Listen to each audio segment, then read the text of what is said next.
So much. It's great, but I'm dead. Oh, okay, so you don't want to give us a spoiler or anything like that. I'm dead. What about Black Panther 2? Anything? I'm You can dead. No, we're not ready for you to be dead, Chadwick. But I am. I'm dead. Je pense que vous avez tous un minimum vos cours d'histoire en tête, mais c'est toujours bon de le rappeler. Vous savez très bien qu'avant les années 70 aux États-Unis, et partout dans le monde bien sûr, mais on va se concentrer sur les USA aujourd'hui, le pays était imprégné par le racisme. Et c'est justement à cette période que les lois et les idées commencent à changer. Malgré qu'il y ait toujours de grosses galères pour aller à l'école publique ou trouver un emploi pour les Afro-Américains, on voit apparaître une culture afro-américaine forte et fière. Avec par exemple la musique soul, funk et disco, avec des artistes de fou comme Stevie Wonder ou Aretha Franklin.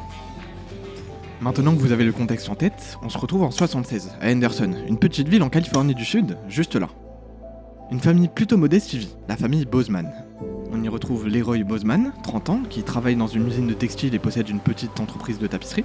Caroline Bozeman, 28 ans, mariée à Leroy et qui travaille comme infirmière. Sans oublier leurs deux enfants, Derrick et Kevin, âgés respectivement de 8 et 5 ans. Le 29 novembre 76 arrive un nouveau membre dans la famille, du nom de Chadwick Aaron Bozeman. Les années passent, même si la famille est pas riche, elle est heureuse. Et le petit dernier Chadwick grandit et se découvre très tôt des passions pour les arts martiaux et le théâtre. C'est un enfant sage et curieux. Il finit par entrer dans le lycée T.L. Hanna, toujours dans la petite ville d'Henderson, qui est réputé pour ses solides programmes académiques et sportifs, ainsi que pour ses capacités à encourager les talents diversifiés et les étudiants à poursuivre leurs rêves. C'est dans ce lycée que Chadwick se découvre un talent d'orateur. En fait, tout au long de sa scolarité, il participe à divers concours de discours et de débats. Mais Chadwick n'est pas seulement un littéraire, il est aussi présent dans l'équipe de basket du lycée et a une plutôt bonne réputation dans celle-ci. Parce qu'il est pas mauvais le boogie. Nous sommes maintenant en 1995, Chadwick Boseman est en dernière année au lycée et un malheur s'abat sur l'établissement. Un de ses camarades est tué par balle.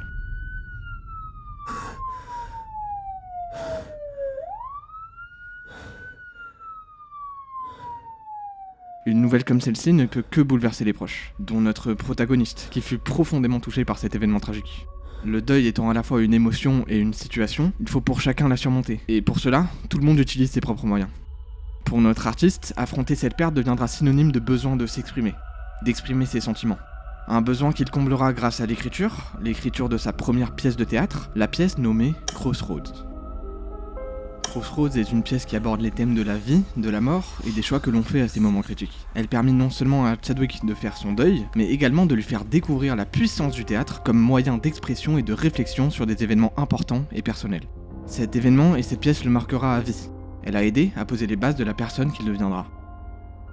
En fin d'année scolaire de 1995, il obtient son diplôme du lycée de T.L. Hanna. Mais au-delà des cours, il passe le concours national Original Oratory et se classe 8e. In 8th is Chadwick Boseman of T.L. High School of South Carolina.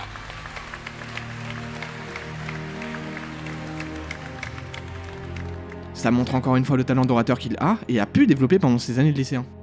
Étant toujours aussi curieux et assoiffé de connaissances, il s'inscrit la même année à l'université Howard. Il est accepté et déménage donc à Washington DC pour y faire ses études. L'université Howard est l'une des universités historiquement noires les plus prestigieuses. Elle est réputée pour son excellence académique et son engagement envers la justice sociale. Elle est aussi connue pour avoir formé de nombreux leaders influents, par exemple Thurgood Marshall, Toni Morrison ou encore Kamala Harris. À son arrivée à Howard, Chadwick était déjà légèrement connu, en tout cas par l'équipe de basket qui lui propose de la rejoindre. Mais son cœur avait déjà penché du côté de l'art et il préfère se concentrer dessus. C'est donc pour ça qu'il réalise un bachelor en beaux-arts là-bas. Durant son cursus, il ne chôme pas sur ses travaux personnels et crée entièrement 3 pièces de théâtre. La première étant Rhyme Deferred, une pièce hip-hop qui parle de l'identité afro-américaine et de l'héritage culturel. L'histoire met en scène 2 frères, représentés comme des personnages mythiques, qui luttent pour se réconcilier avec leur passé et leur présent. Dans celle-ci, Boseman utilise la poésie et la musique hip-hop pour aborder des questions de race, d'histoire et d'identité, tout en mettant en lumière les défis de la communauté afro-américaine. La deuxième pièce s'appelle Hiéroglyphique Graffiti. À travers celle-ci, il mélange les éléments de la culture afro-américaine moderne avec des thèmes égyptiens. Ici, il aborde les thèmes de l'héritage, de la culture et de l'identité personnelle. Et enfin, la troisième, du nom de Deep Azure, explore les thèmes de la perte, de la colère et de la quête de justice, tout en critiquant le système qui perpétue les inégalités. On voit que Boseman, malgré son jeune âge, est déjà un artiste engagé, inspirant et qui veut faire bouger les choses. Vous verrez que ce trait de caractère ne se perdra pas.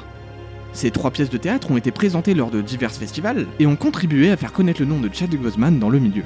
Mais revenons sur le campus d'Howard. Sur ce campus se trouve une dame, ma foi plutôt connue, du nom de Phylicia Rashad, célèbre pour avoir joué dans The Cosby Show, une série télévisée américaine qui parle d'une famille afro-américaine de classe moyenne supérieure, on va dire, vivant à Brooklyn. La série a eu un réel impact sur la manière de représenter les familles afro-américaines à la télévision. Et Madame Rashad, à l'époque où Chadwick étudie à Howard, elle y enseigne. C'est donc là-bas qu'ils se rencontrent. Chadwick tapant dans l'œil de Phylicia, qui reconnaît son talent et son potentiel, et l'encourage à poursuivre ses rêves dans le théâtre et le cinéma en devenant sa mentor.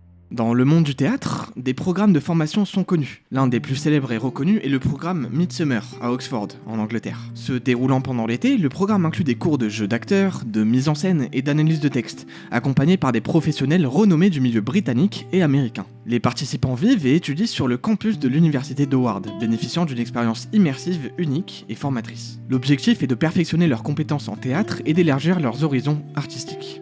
Par contre, l'accès au programme est loin d'être donné à tout le monde, vu qu'il coûte entre 7 000 et 10 000 $. Sa nouvelle mentor, ayant foi en ses capacités, propose à notre jeune Boseman d'y participer. Mais elle connaît sa situation financière. Elle doit donc faire appel à ses contacts. Des contacts du milieu, forcément, mais un s'élève au-dessus des autres, et ce contact n'est nul autre que Denzel Washington. À ce moment-là, un acteur de renommée mondiale, ayant déjà remporté 2 Oscars. Connu pour ses rôles puissants dans des films comme Glory ou encore Training Day, Washington est l'une des figures les plus respectées et influentes de l'industrie du cinéma. Au sommet de sa carrière, il fait le choix d'utiliser ses ressources et sa notoriété pour soutenir la prochaine génération, dont Chadwick Boseman. Washington finance donc son programme et notre jeune conquérant part à la recherche de nouvelles terres.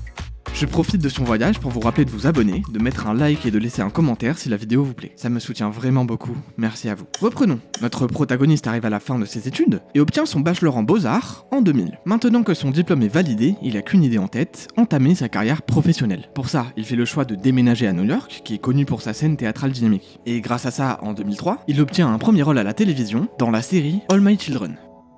Il est choisi pour jouer Reggie Montgomery, un jeune homme d'origine difficile ayant eu quelques problèmes avec la justice. Mais tout ne va pas se passer comme prévu. En effet, après avoir découvert le scénario, Chadwick se rend compte que son personnage est rempli de stéréotypes racistes. Malgré que ce soit son premier rôle à la télévision, et qu'une opportunité comme celle-là puisse ne jamais se reproduire, il peut pas l'accepter. Il conteste cette écriture auprès de la production du film, et se fait licencier pour ça. C'est un jeune homme du nom de Michael B. Jordan qui le remplacera sur ce rôle. Si vous connaissez ne serait-ce que légèrement la suite de notre histoire, ce nom devrait vous dire quelque chose. Mais chaque chose en son temps. Ou plutôt ce contretemps, Boseman réussit à obtenir la même année un petit rôle dans la série Third Watch, une série qui suit la vie des policiers, pompiers et ambulanciers travaillant dans le même secteur de New York. Il interprète David Waffer, un personnage mineur dans la série. Ce rôle lui permet de se familiariser, pour de vrai cette fois-ci, avec le monde de la production télévisuelle et surtout de gagner en visibilité dans l'industrie du divertissement. Il joue par exemple dans New York Police Judiciaire en 2004 ou encore dans Les Experts Manhattan en 2006. Mais malgré les dernières réussites et la montée progressive de sa carrière d'acteur, il ne faut pas oublier d'où vient notre jeune protagoniste. Et lui ne l'oublie vraiment pas. Il a déjà écrit et créé plusieurs pièces de théâtre, il est temps pour lui, en parallèle de sa vie d'acteur, de passer à l'étape suivante, cette fois-ci derrière la caméra. C'est de là que naît, en 2008, le court-métrage Blood Over a Broken Pawn, qui veut dire en français « du sang sur un pion brisé ». Notre réalisateur aborde les thèmes de la violence, de la rédemption et de la survie, tout en mettant en lumière les défis auxquels sont confrontés les jeunes hommes dans des communautés marginalisées. Et ce court-métrage est une réussite, on peut le dire, vu qu'il remporte le prix du meilleur court-métrage lors du Festival du film noir d'Hollywood.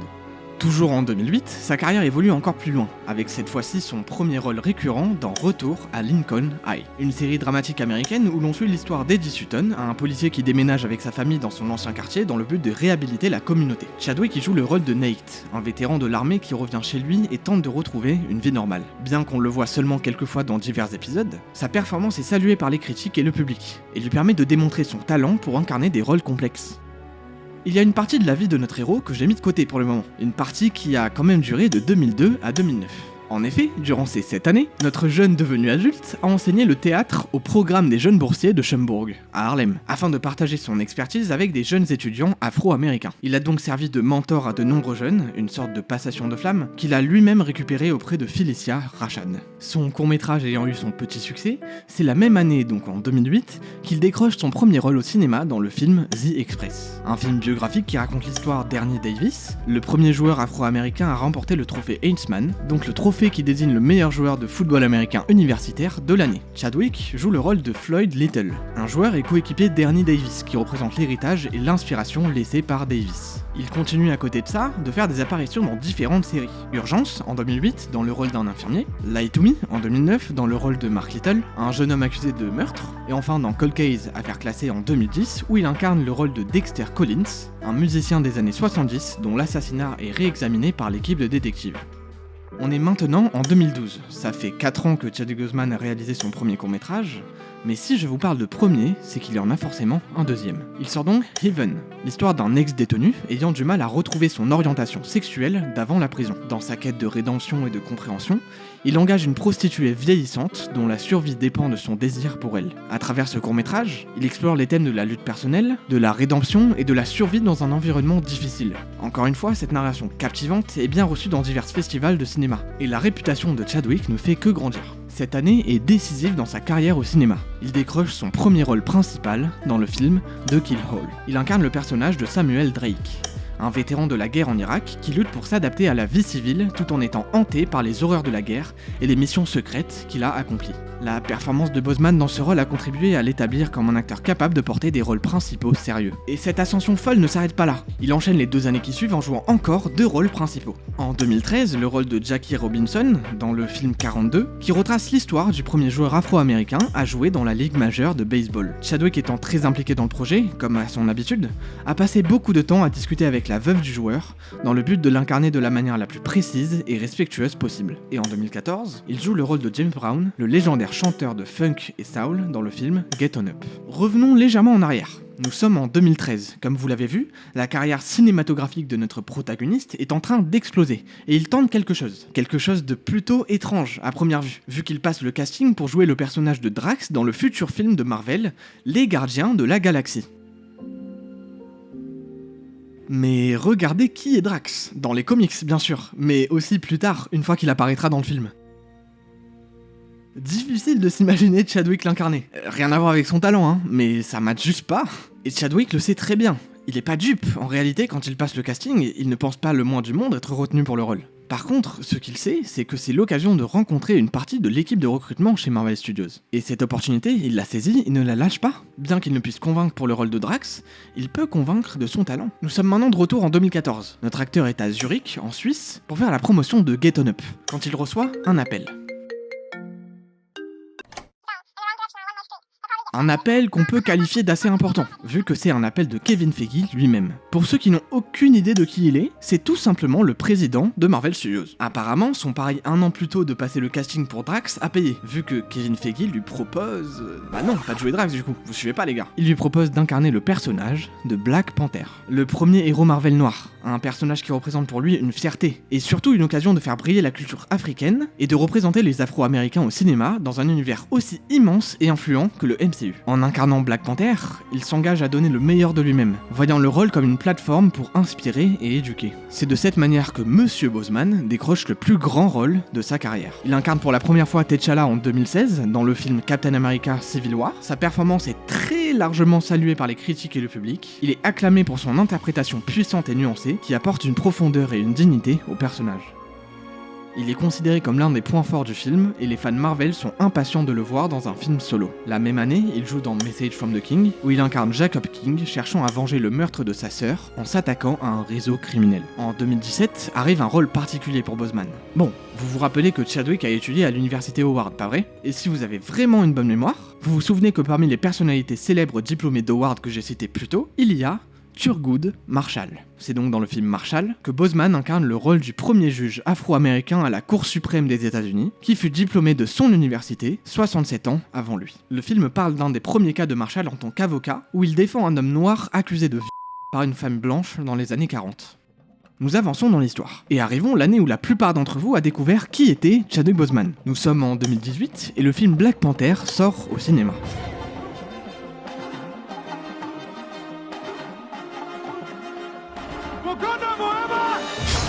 Le film parle du prince T'Challa qui devient roi après la mort de son père, et qui doit protéger son trône contre son cousin exilé, Eric Killmonger. Et ce Eric Killmonger est joué par un certain Michael B. Jordan. Vous vous souvenez ? Le film est vraiment magique. Il célèbre la culture africaine à travers des costumes, des musiques et des décors. Il est acclamé pour sa représentation positive de l'Afrique et ses thèmes d'identité, de responsabilité et de justice sociale. Le film a absolument explosé à l'international. Il a rapporté plus de 1,3 milliard au box-office. Il a eu un immense impact culturel et social, c'est un vrai phénomène mondial. Il a pu offrir un modèle de super-héros noir puissant et noble, et a stimulé les discussions sur la diversité et l'inclusion à Hollywood, en mettant en lumière l'importance de la représentation authentique dans les médias. Black Panther a inspiré des millions de personnes, en particulier les jeunes afro-américains, en leur offrant un héros avec lequel ils peuvent s'identifier. Le personnage est devenu un symbole de fierté culturelle. On le voit ensuite, la même année et celle qui suit, reprendre son rôle de super-héros dans les deux plus grosses productions de Marvel, Avengers Infinity War, puis Avengers Endgame. Maintenant, les fans du monde entier n'attendent qu'une chose, le retour de Black Panther et de son pays dans un deuxième volet. Quand Infinity War sort en 2018, comme toujours, il y a des avant-premières, dont une à laquelle assiste l'équipe du film, donc les acteurs, les réalisateurs, etc. Et pendant la soirée qui suit cette avant-première, les réalisateurs des deux films, les frères Russo, se dirigent vers Chadwick. Ils l'interpellent pour lui parler d'un petit quelque chose. Apparemment, ils sont en contact avec un certain Brian Kirk, un mec là qui serait un réalisateur et qui chercherait l'acteur parfait pour son prochain film, 21 Bridges. Et pour les frères Russo, le parfait acteur est Chadwick Boseman. C'est comme ça que le film sort en 2019, avec comme tête d'affiche notre protagoniste. Il incarne un détective connu pour son taux d'arrestation de criminels, tueurs de flics. Le film raconte une chasse à l'homme dans tout Manhattan, où la police y a bloqué les 21 ponts qui le relient à l'extérieur, d'où le nom du film. On arrive en 2020 et la carrière de Boseman continue d'exploser. En juin sort Da 5 Bloods, où Chadwick joue le rôle d'un chef d'escouade décédé pendant la guerre du Vietnam et qui est respecté de tous. Mais il n'est pas connu seulement pour ses talents d'acteur. C'est devenu une personnalité influente à part entière. Par exemple, il a souvent pris la parole sur l'importance de la représentation dans les médias. Je pense à son discours lors de la remise des diplômes de Howard en 2018, où il a parlé d'à quel point c'est crucial pour les jeunes de voir des héros qui leur ressemblent à l'écran, pour renforcer leur confiance et leur donner des modèles positifs à suivre. Il n'a pas arrêté d'utiliser son influence pour encourager Hollywood à raconter plus d'histoires authentiques et diversifiées. Comme on a pu le voir, né dans cette communauté à une époque où elle était encore énormément marginalisée, il n'a pas arrêté de se battre pour les autres.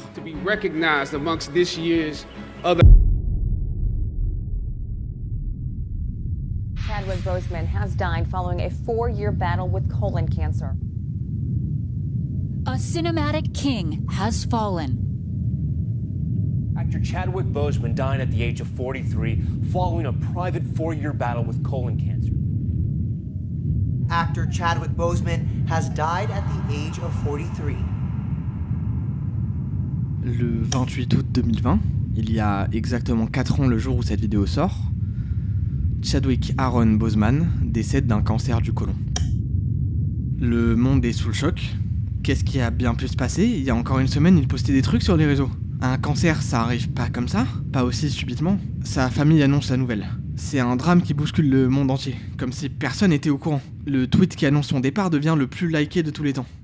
On remonte légèrement en arrière, on est en 2016 et Chadwick Boseman est diagnostiqué d'un cancer du côlon au stade 3.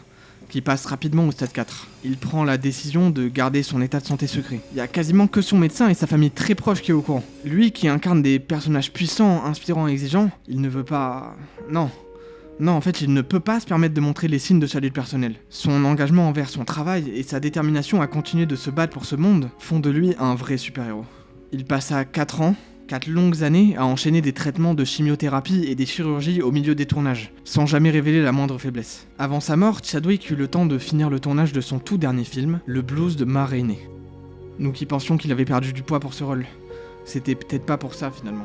Le film est une adaptation de la pièce de théâtre d'August Wilson. Il parle d'une légendaire chanteuse de blues en 1927 et de son groupe lors d'une session d'enregistrement à Chicago. Boseman incarne Levi Greaves, un trompettiste ambitieux qui rêve de former son propre groupe. Le film résonne dans les cœurs du monde entier, et à titre post-mortem, il est nominé pour l'Oscar du meilleur acteur, ce prix qu'il aurait sans nul doute fini par gagner. Il gagnera cependant le Golden Globes, le Screen Actors Guild Awards et le Critics' Choice Award du meilleur acteur. On peut l'entendre pour la dernière fois prêter sa voix à son plus grand rôle dans la série animée What If. Ce rôle de Black Panther qui s'éteindra dans le MCU en même temps que sa voix. Alors perpétuons sa mémoire. Le monde l'a pleuré et le pleurera encore, mais je vais citer l'œuvre que Chadwick Boseman aimait tant, le manga One Piece. Savez-vous quand est-ce qu'un homme meurt? Est-ce lorsqu'il est touché par une balle? Non. Est-ce lorsqu'il est atteint d'une maladie incurable? Non. Un homme meurt lorsqu'il est oublié. Alors ne l'oublions pas. Dans le futur, l'héritage de Chadwick Aaron Boseman continuera d'inspirer les prochaines générations et de montrer ce que la force et la dignité peuvent réaliser.